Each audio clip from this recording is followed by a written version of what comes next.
tell, what your mother's name was? And then what your father's name was?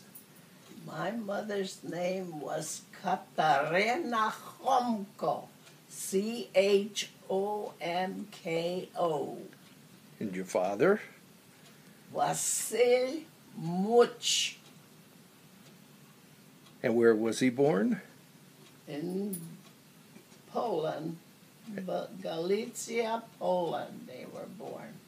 Did he have brothers or sisters? My father had a brother that I heard about, but the rest, see, my father worked in Poland for a Jewish company.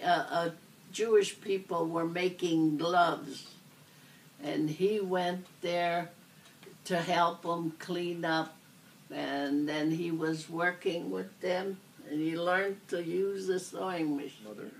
Well, then he came to America, and the first thing, you see, it was war, and he was being drafted. They were drafting in Poland a lot of guys, and he got on a ship at the port, forget the name of the port there in Poland, and they got to America, and my father came first, and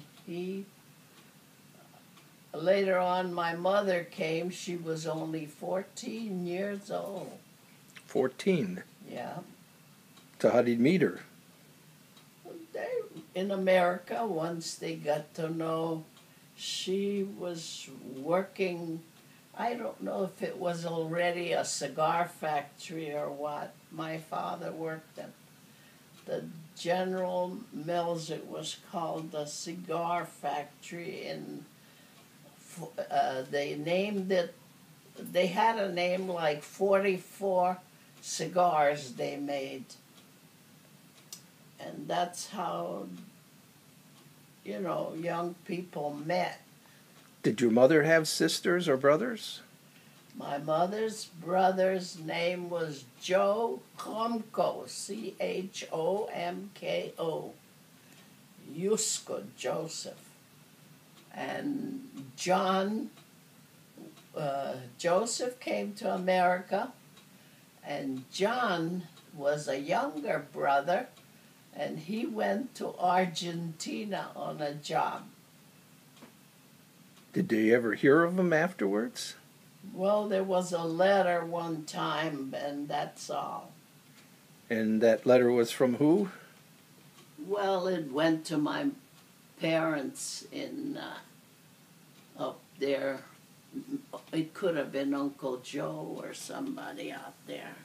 And that's all. We never heard no more. So none of your relatives you have ever heard from or seen? No. It was years ago. They didn't even have schooling. And they left it go at that.